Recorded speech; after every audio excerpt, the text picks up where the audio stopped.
বিসমিল্লাহির রহমানির রহিম। আজকে প্রাক প্রাথমিক ও শিশু শ্রেণীর সাজেশন বিষয় নিয়ে কথা বলবো। বার্ষিক পরীক্ষা 2024-এর সর্বশেষ প্রস্তুতি এবং সাজেশনের শুরুতেই শিশুদের প্রশ্ন আসতে পারে, দেখে দেখে স্বরবর্ণ অথবা ব্যঞ্জন বর্ণ লেখো।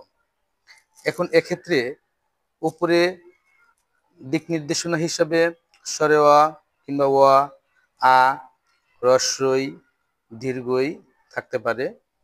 দেখে দেখে হুবহুভাবে নিচের ঘরগুলোতে লিখতে হবে।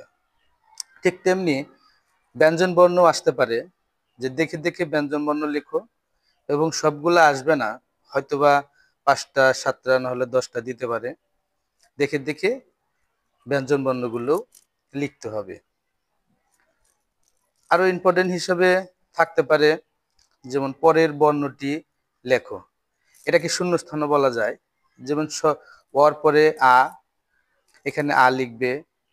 তারপর হ্রস্বই পরে দীর্ঘ ই, তারপর হ্রস্ব পরে দীর্ঘ উ, রির পরে এ, শূন্যস্থান পূরণ করবে অথবা ফাঁকা ঘরে সঠিক বর্ণটি বসাও। ঠিক তেমনি ব্যঞ্জন বর্ণের ক্ষেত্রেও হতে পারে, যেমন কর পরে খ, গর পরে ঘ, ঙ, চর পরে ছ, বর্গীয় জর পরে ঝ, এরকম আসতে পারে।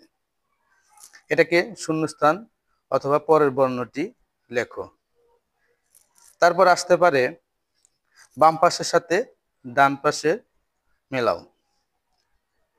এক্ষেত্রে বাম পাশে ক এবং ডান পাশে ক যেখানে আছে সেখান থেকে দাগ দিয়ে মিলাতে হবে। ঠিক তেমনি খ যেখানে আছে, খ থেকে এই পাশে খর সাথে দাগ দিয়ে মিলাতে হবে। এটা বাম পাশ এবং ডান পাশের বর্ণের সাথে মিল করো। তারপর আরো গুরুত্বপূর্ণ কিছু প্রশ্ন, যেমন নিচের কোন চিহ্নটি গোলাকার চিহ্নিত করো। শিশুদের মেধা যাচাইয়ের ক্ষেত্রে এরকম প্রশ্ন হতে পারে যে গোলাকার কোনটা, এটা চিহ্নিত করতে বলছে। না হয় গোল বৃত্ত দিয়ে চিহ্নিত করে দিতে হবে কোনটা গোলাকার, না হয় উত্তর লিখে লিখতে হবে এটা গোলাকার।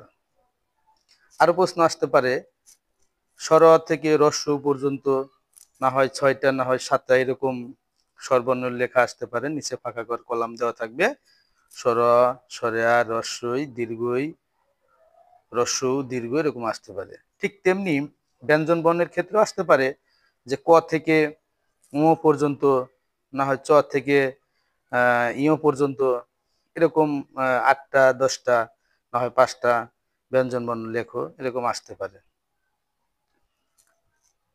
তারপর মৌখিক পরীক্ষা।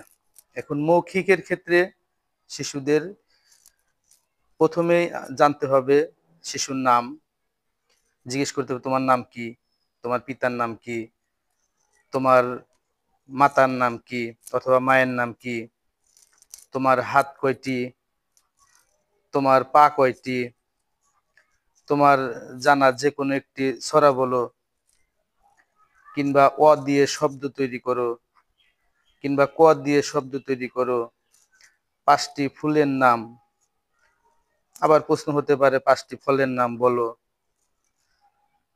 তারপর মাছের রাজা কে, বাচ্চাদের প্রশ্ন করা যাইতে পারে। মৌখিক পরীক্ষার জন্য এই প্রশ্নগুলো খুবই গুরুত্বপূর্ণ। ধন্যবাদ সবাইকে।